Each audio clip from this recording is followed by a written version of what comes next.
Hey everybody, what's up? It's Tanya. You are watching On the Town with Tanya, and thank you so much for joining us again this week. Guess what month it is? It's National Foster Care Awareness Month, guys.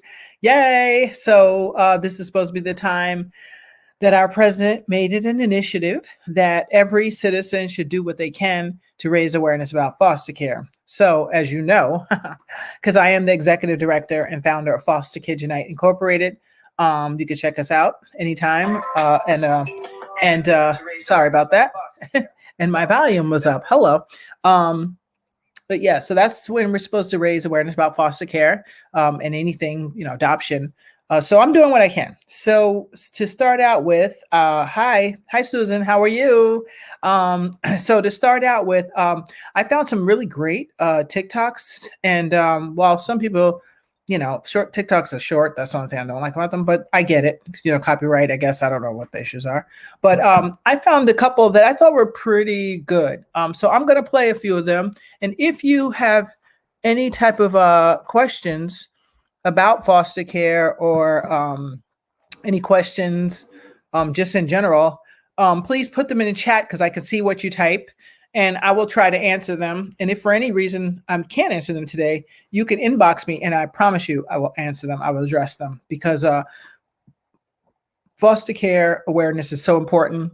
I always say, I've coined the phrase, you never know when you're going to encounter a foster youth. And it is better to have information than have nothing. Because that could be the difference between life and death.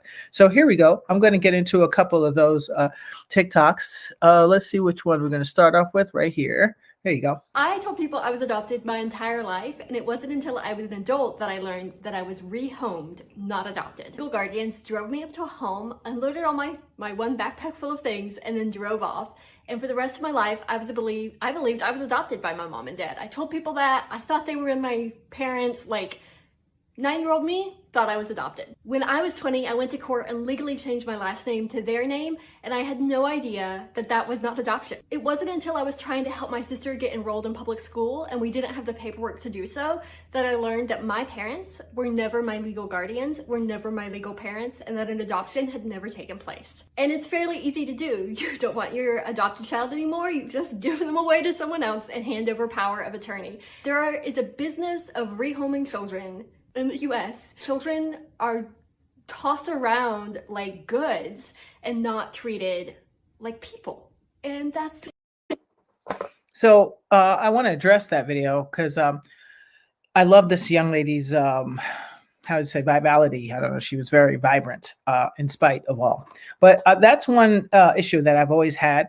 A lot of times I see, well, at least lately I see that a lot of people are not adopting kids they've had since babies. And I said, why wouldn't they adopt them? They've been there for all their lives, because then they can buy their house and their car and pay their house notes or whatever they need to pay. I've literally seen people keep foster youth from the time they were little kids until they turn 21, and then they tell them bye, and they didn't adopt them because they would no longer get the same amount of money.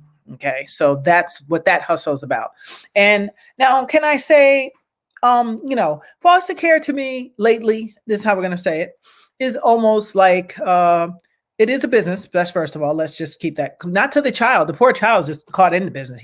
They are the business, but it is a business. Okay. And with that in mind, I don't personally mind if someone is keeping me for money. But when I leave, there's a benefit to it. So I know one friend of mine who had foster youth when they were little till 21, but when they left, they had $10,000 or $20,000 or whatever it is, or their first business or whatever it is, because the parent stashed all the money until it was time for the kid to go. Not all the money they get, but remember, there's money that the parent gets, the foster parent. In New York, that's I don't know, if it's a special needs child, special needs meaning ADHD, hyper, no, how you said that, hyper, what's the other one? What do you call it? Depression, whatever. Any diagnosis pretty much gives you an extra special needs. And that's I don't know, it could be $900 to $1,000, $1,200 per kid. So I get that people do this for money. I get that. But there has to be a head-to-head on, I know I can make a change in this business. I know I can save a life and change a life. And I know that even though I'm getting paid, that this kid is going to be much better off coming through my house and learning all the things they need to learn about how a family functions, about bank accounts, saving money, starting a bit, whatever those things are that a family teaches you, how to negotiate, which is where arguing with your siblings come in. All those things is what a family teaches you versus a group home. Totally different. Group home is your fend for yourself. Good luck with that. That's group home, in my opinion. Unless you get really lucky and get a really great group home parents, then you might get lucky. But I get that people are going to make money. That's just a fact. My thing is this: if you're in it to make money because you're in it just as much to save a life, I'm not going to argue with you. I don't mind, because I know, like, one of my friends, her kids have the nicest clothes.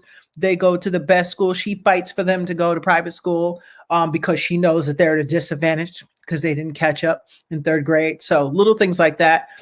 So she's not a flossy parent as she is. I'm going to make sure this kid has the best of everything that they need mentally, physically, and spiritually so that they can excel and be the best. Now, what one of my friends did is waited till the kid turned 21. Then she adopted him because it made more financial sense.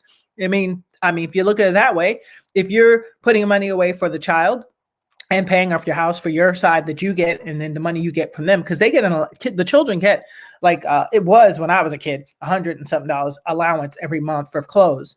And then you get like a weekly allowance or something like that. It may have changed. I hope it's gone up by now. If it hasn't, shame on you. But that's one. And then the parents get their own separate money. And then all their medical bills are paid for, health, all that stuff is paid for. Now, how my mom got them to pay for private school, I don't know, but she insisted that I go to Rippewam because she was like, nah. And I got kicked out twice, but that's another story. But that was me. I didn't like being I looked like the only black kid. I found out I wasn't. But I looked like the only black kid. So I didn't kind of like that. And not because I really cared.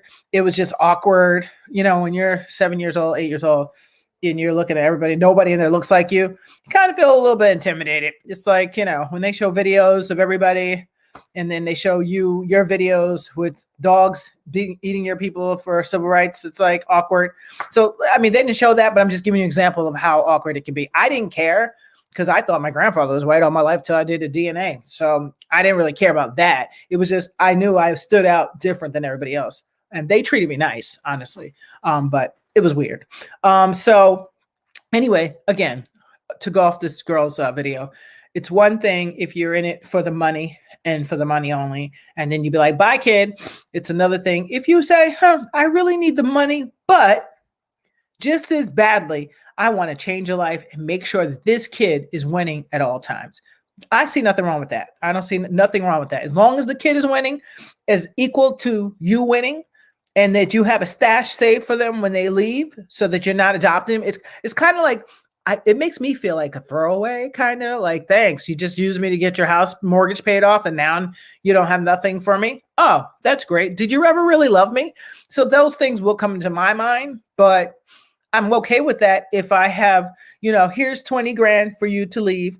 I know you have to go into the real world now. I'm here if you need me, give me a call for the holidays, that type of thing. Okay, fine. But have something for it, please. In fact, I think what they should do for all children in foster care is have a trust fund. Every last bit of the money that they get for the kids, that the kids does not go in the kids' pocket for spending clear, obvious things, receipts. They should have receipts for the $100 and something that they give. And they should have the kids say, oh, I got new clothes or whatever it is. But if they don't, above all, the agency should have a trust account. And number two, I forgot something.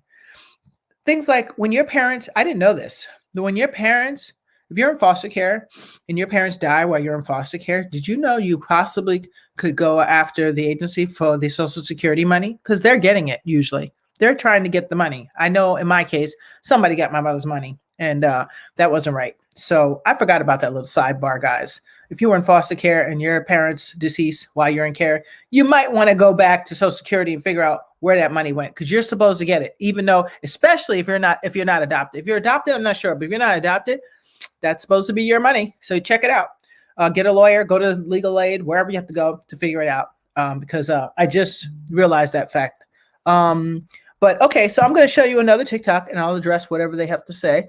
Let's see which one is next. This young man, whew, was amazing, but he did a TikTok and he's amazing. Check him out. So we're gonna do a quick story time while I fill these containers for the SOS drive. Growing up in foster care, I was never really believed as a kid, especially when I would report some of the abuse that I was undergoing. So I grew up always having to have proof of everything that I said. I recently went viral on a video about a Karen, and ever since then, people have been harassing me, making death threats, and just being really just inhumane on the internet. And just like growing up in foster care, it literally takes people to see videos that I record to have them believe me. So I want to let you guys know that racism is real, and it affects us who already have anxiety from foster care. Earlier this morning, a person literally went on my Instagram and said that they wanted to kill me because they didn't like the way I was using my platform to spread light on the dark truths of society. But what they don't understand is that I've been to the bottom of society. I've seen the worst in humanity. And that is what gives me the strength to continue to fight for those and spread light and spread the word.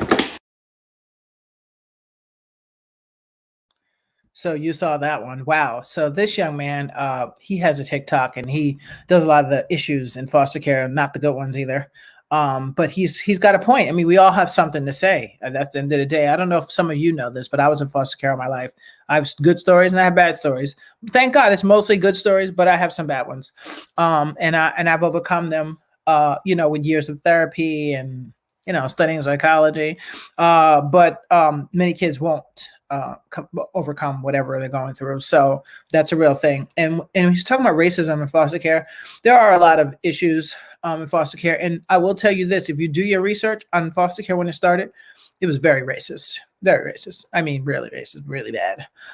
It initially started with the Catholic services, let's say way back one long time ago. In Ireland, if you go to Ireland, you go to certain places, you will find a high number of, what do you call them? Nuns who used to take care of orphans. And they usually were kids who were either products of rape or they were really young and doing what they shouldn't have been doing. And they got pregnant. So the parents are like, no way, we're going to send you away to the nuns and you have the baby. And then they would take the baby. And that's how a lot of people in their 50s and 60s, 70s, 80s were adopted, especially the ones that are older right now, that are like 70, about 70-ish when it all first started. Oh, it's pretty ugly. I mean, my friends in Ireland got bad stories about their situation. It was horrible, horrible. I have good stories about nuns. My here in New York, Sister Lily and Massey, thank you wherever you are in heaven. She saved my life. So I have nothing but great stories. But the ones in Ireland and some parts of different parts, depends on where you go in the diocese and the Catholic services, and then the Jewish services took over. Then it became a thing of what religion are you, which to me is like, what? If a kid needs a home, like why would you care what religion the kid is and where? Why would you care? Like, I mean, I know you have to respect. So if I'm Jewish, you have to respect, certain things that I do, certain holidays. I get that part.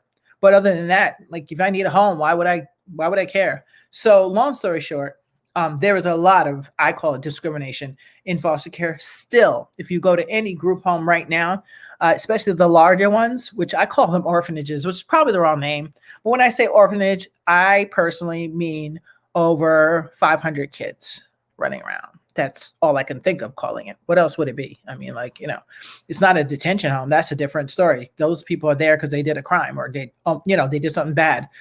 Orphanage to me are kids who their parents are not claiming them or can't claim them, don't have them for whatever reason, or they died, or they're not getting them back. So to me, it's the same thing.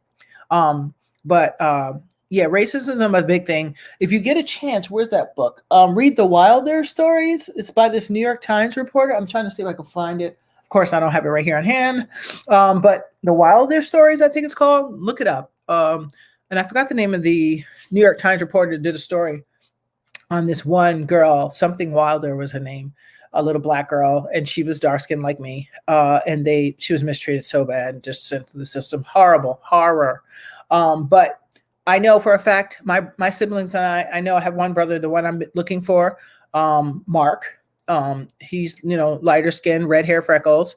I'm sure he got adopted of quicker because he was lighter, which is crazy. But I mean, he was cute. I got to say, he was like the cutest thing. What 2-year-old's not cuter than a 7-year-old, or a 6-year-old? I mean, come on. So with that being said, I didn't mind because he was cute. He was a cute kid. All my siblings were adorable.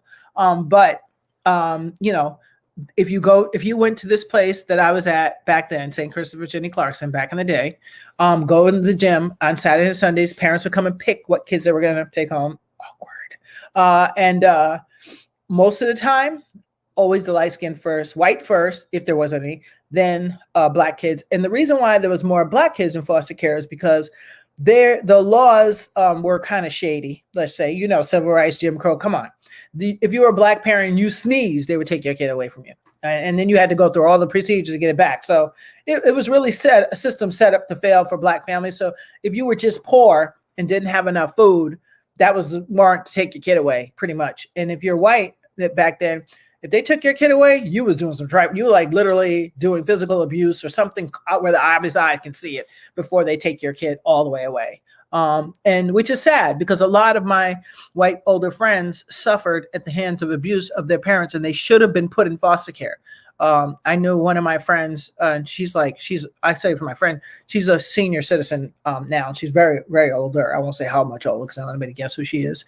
But she came from a family where her father was sexually abusing her since she could remember, 5 years old, 4 years old. She could remember, and she thinks her mother knew. So what she did was she saved up all her money. And every penny she would get, every holiday, every allowance, because she decided at some point instead of suicide, that didn't work. So she was going to fight. So she saved up everything. She was smart in school. She made sure she got the best grades and suffered through all that. And she said, I'm going to wait and get in the best college, finish college, and I'm going to be the best at whatever I do. So she went through college, made them pay for everything, stashed her money all those years, like just hoarding all her money, everything.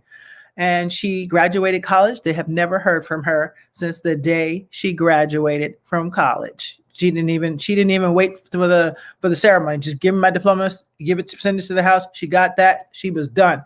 She has never heard from her parents, and she told her kids what happened, so they would never contact grandpa and grandma. Because obviously, pedophiles like that, they will do it again. It's a guarantee. They'll do it to your kids. If they did it to you, it's a guarantee. They'll do it to your kids and their kids, and they don't care. There's no boundary with people like that. So she's now almost 80 years old. And she's haven't heard from her parents since she left home. When do you graduate college? 18, 19, 20, 21, 22. You got master's degree since she was like 24 or something like that. Something like that. Whatever age you graduate your master's. Go figure. So she said that CPS somebody should have known something. She was a little girl. How could you not know that? So that's an example of, well, when you took it to the doctor, didn't the doctor think something was odd? Nope. Because the family was very rich, so they had no clue. So there's a lot of people at home suffering that should be in foster care, and especially back then, there was a narrative to just, with all the stuff that was racism and stuff. I mean, come on, Jim Crow. Do you not think that there was a great excuse to split up families? I mean, my case, my mom's on drugs. I get that. Quite frankly, I think that had they given her the proper help, if there was help available back then for anybody, they didn't single her out. Don't get me wrong. If there would have been help and rehabs, she probably would have been able to get her act together. But it's okay because everything happens for a reason. And I probably wouldn't be doing what I'm doing now or raising awareness now, quite frankly, if it wasn't for that. So with that being said, I want you to know that, if you have a home to take a kid, and you really, really, really know that you can make a change or a difference in that kid's life. And let me tell you about the difference. So if I'm in a group home, all I'm really getting in a group home is a roof over my head, 3 square meals and a snap sacks, a little allowance, like $13 a week, and some free school education. Okay, that's free. But how can I focus on that when I know I got to leave here one day and I don't know what the plan is? So while I'm at the group home, I'm supposed to be learning how to do laundry, how to do bills, but most of them never learn to pay the rent and all that stuff and how to budget. They usually don't learn that. They're starting to get better some places. But if you had a home, the difference would be if you're here's another thing. If you were raised in a jacked up home, I probably wouldn't get a foster kid. unless you've had therapy. If you had therapy, okay, no problem. But if you haven't had therapy, I probably wouldn't get a foster kid, because all you're going to do is add your craziness to their craziness, and two craziness makes a double craziness. You don't want that. I'd rather the kids stay in the home or group home, quite frankly, than to go to a home that's even more chaotic. And that's because they're used to their chaos in the group home. They're used to that. That's their norm. But to go to this place that they think is going to be their savior, and then to find out it's the monster and make more chaos. Now I got the abandonment, I got neglect, I got abuse from my past place, and I come to your place, and now I got all that. Take that, attach it to more abuse, more abandonment, because you're not really there, because you can't be there because you never got help for yourself. So how are you going to be there for the kid, right?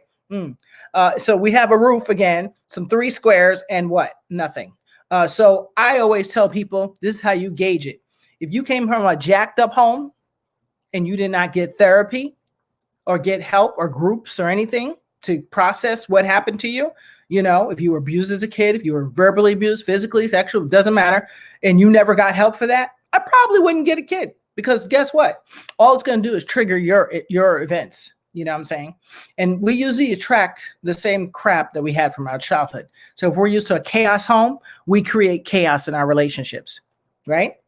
If we're used to, not speaking up for ourselves because we were the kid that would never tell, what do you think you're going to do? Same thing. Nothing changes, just a different day. So I wouldn't advise anybody to get a foster kid or adopt a kid. If you came from a chaotic, abusive home, and you just hid it all your life and never told anybody, never shared it with nobody, never got therapy for it, never figured it out, and, put it in your Louis Vuitton suitcase and stored it away nicely, I probably wouldn't, because I just think it would translate all your drama will somehow translate to that kid, and they don't need extra trauma. They're used to their trauma and drama where they're at the group home, and many go through it and end up coming out on top. I survived. I've lived in group homes before. I've survived. You know what I'm saying? So you can survive. It's all a matter of the personally, the kid. You know what I'm saying? I'm a fighter. Like, you just can't. If you try to throw me in a ditch, I'm definitely going to get out. Like, that's just me. But some people are not. They're just going to lay there and be like, okay, I'm in the ditch. So that's fine. But I don't want to be in the ditch and then you come and throw dirt on me and then, don't leave me a hole to get out. I mean, just, you don't add chaos to chaos is what I'm trying to say. So with that being said, I think I've had enough on that. If you have any questions about it, be my guest. And the young man mentioned the anxiety. Yes, us former foster youth have a lot of anxiety, but that's because we're like hey guys, we're like worry warts. Is that how I say? We're worry warts. We worry a lot, and that's because, think about this. Before I was 7 years old, I went to different places, and and so, imagine if you have to go and sleep in some place that you've never been to in your life, leaving your home, and now you go to some strange place, you've never seen it. You get in the car and they take you, these people and this cop take you somewhere. You don't know who the hell they are. You've never dealt with the police. You don't know who that is. You have to go to this place. You got a plastic bag. You get to this place and there's like 10 other people who need a home, but they have to sleep on this cot tonight too, because they didn't find a place for you yet. Could you imagine? And then now you go, so you got your bag and you got your little sibling. One, if you're lucky, you got your siblings. And now you got to go to this other place. And that place has like 200 kids. And now you got to sit on a cart and you're with your siblings, but you don't even have time to say, what's going on? It's just like, shut up, follow what I do, and don't talk to anybody. That's pretty much your theory. So imagine that you have to go through that, and you're sitting there, and every night, creepy people are around. You don't know who's going to try to do anything to you, right? Imagine that. And then you got to go to another place, okay, with your plastic bag. And if you're lucky, your siblings, they didn't take you yet, right? And you go to another place, and then 500 kids. Could you imagine? Actually, they have more than that. I think they have more like 1,000 kids at St. Christopher Jenny Clarkson. I'm not mistaken. And Children's Village has, wait a minute. So I'm not sure. I got to look at the numbers on that, but they have a lot. That's the point I'm making is, imagine being 6 years old at a place with 500 kids running around, and you just, you're going here. You drive up from Brooklyn, New York to Manhattan, through Manhattan to Westchester County, and you've never seen the Westchester. You never even knew Westchester existed. All you knew was Bedford-Stuyvesant. That's all you knew. And now you're in this place with all these trees. Oh my gosh. what is going on here? And then you got all these kids coming up to you. Yeah. So where are you from? Where are you from? And you know they're little vultures. You can tell by their eyeballs. They're looking at your little bag, like what you got in your bag, right? Imagine this. Imagine being 6 years old and going from place to place. And nobody's told you nothing yet, by the way. No one said, hi, my name is Susie Orbacher, and I'm here to take you away from your mommy because she's on drugs, and I need to take you somewhere to be safe. And just trust me, I'm going to make sure you're safe, and I'm going to take you to this place, but I'm going to check in on you, make sure you're okay. You just make sure you let me know. That no one said that to me. I don't remember nobody saying that. No. So if you're a social worker, remember to clarify with even a 7-year-old. Let them know what is going on, because I don't remember not. I was like, I mean, if it wasn't for my sibling, I'd be like, duh, But for me, at that age, I didn't really care what was going on. As long as I saw my sibling's face, I was cool. You could take me anywhere. If I was with my siblings, I was good. That's why I don't believe in separating siblings, because once you do, now it's like, you're taking a 7-year-old, 6-year-old from their house and putting them on a freaking island with all these new people. And you're like, what? Well, how do I get back? Or what do I do? It's sort of like when they kidnapped the slaves and they brought them to America and they didn't speak the language and they didn't know the culture. That's kind of how a foster kid feels at 6 years old being taken somewhere. I'm just letting you know. Anyway, if you read my book, Surviving Foster Care and Making It Work for You on Amazon, it's, it's written in a juvenile format, I'll call it, purposely, so that you can understand how I felt. So let me give you one more TikTok. Which one was it? I got this one. I got that one here. Let's try this one. It's side words, by the way. Things that are different in my foster home versus regular homes, part 5. We are legally not allowed having our room in the basement unless there's an exit in case of a fire. Depending on behavioral factors, you may not allowed to enter your foster sibling's room no matter how close you are with them. Social workers and other foster kids come and go, so there's a lot of inconsistency. Therapy is fully paid for. Any medication that we want to start taking needs to be approved by our social worker first before we start taking it. Our entire day is supposed to be recorded. At the end of the day, our foster parent writes case notes. Everything from what time we wake up to where we went throughout the day to what we ate during the day is supposed to be written down in the case notes, although it's very unnecessary. In some agencies, the foster parent cannot post their child's face on social media. Yeah. So, just to address what she said, I hate when parents post their children up on social media. I think it's gross. I think it's what's the word?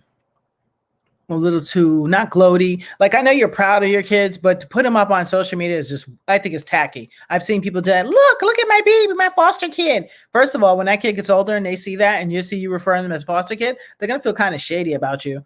That's number one. And that's one of the reasons why you don't see Foster Kids Unite. You don't see a lot of my kids coming on like, hey, I was a foster kid. I'm here for Foster Kids Unite. We're not doing those kind of PSAs. I do have kids give me testimonies once in a while, but I try not to because it's humiliating. I never forgot being 5 years old. Smile for the social worker. It's like, hi. What am I smiling for her for? She should be smiling at me. I'm the one giving her a paycheck. You feel me? So I just never got that concept. Like, come on, we're going to here today. You have to be on your best behavior. Why? Why can't I be? I'm always on the best behavior. Why do I need to change it today? So I don't like that. And when she was talking about siblings in rooms, so when you get, if you're a foster parent and you have foster kids, even your kids from other homes, and they were not born together out of the same womb, you would want to, the reason why you can't have them, they can't go into other kids' room is because, like me, I was being sexually abused by two other foster brothers. So they didn't see me as a sibling like I saw them as a sibling. You know what I'm saying? I can't explain it. So it's kind of weird, but until you know that bond is really there, it could be weird. And if you know those children that you just got was sexually abused, you might want to keep your eye on them because they might prey on the younger kids or the naive kids. That's all I'm saying. So that's about that. And what else? I think that's it. And then I got one more for you. Everything you ever want, it's everything you ever need, and it's here right in front of you. This is where you want to be. It's everything you ever want, it's everything you ever need, and it's here right in front of you. This is where you want to be. It's everything you ever want.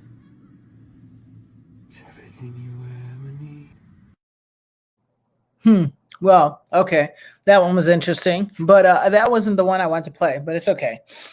So basically, I'm glad you guys are here. It is Foster Care Awareness Month. It's the month that we're supposed to do something, anything we can in our neighborhood to raise awareness about foster care. So I thought I'd play these little TikToks for you today. I hope you learned something about something and that you'll share something that you did learn.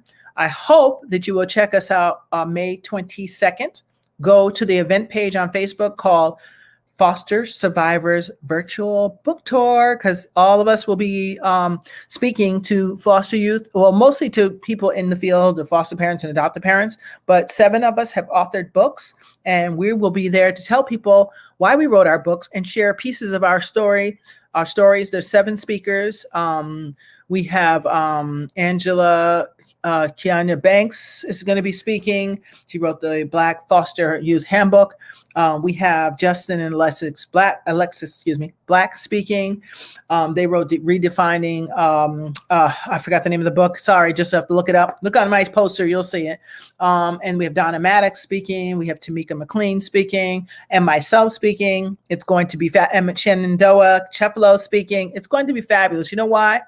Because nobody knows better than former fosters what fosters need. That's just my thought on it. I mean, I could be wrong, but that's my thought. So all the agencies out there, you might want to call us up to speak and call us in for advice when you're changing laws and policy, because we know, because we lived it. Many of us have lived in over 30 homes. So we know better than anybody. So with that being said, guys, I'm going to play a music video, and then we're going to be out of here until next week. And next week, let's see, I will be away.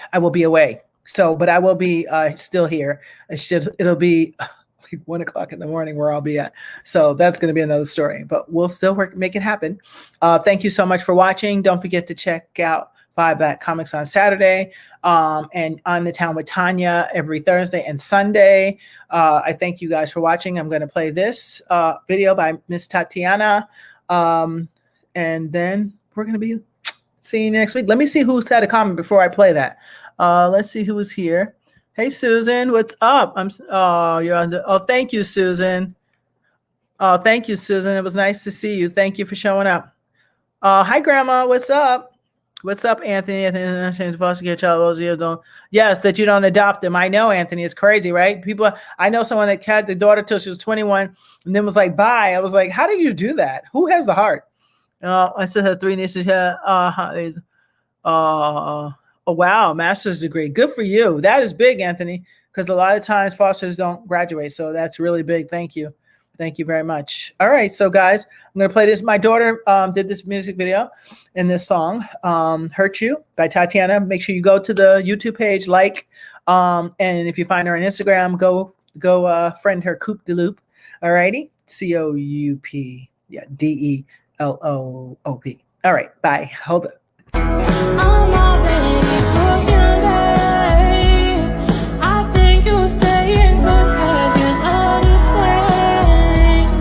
I never try to change you in any way.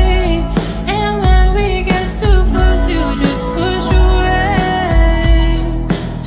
Don't you know I never hurt you? Try to change or break your heart. I'll never leave you alone in the dark. Why do you walk away, holding my heart? I'm there for you. Why can't you do the same for me?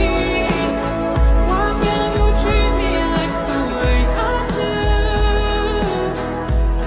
Why won't you do the same for me?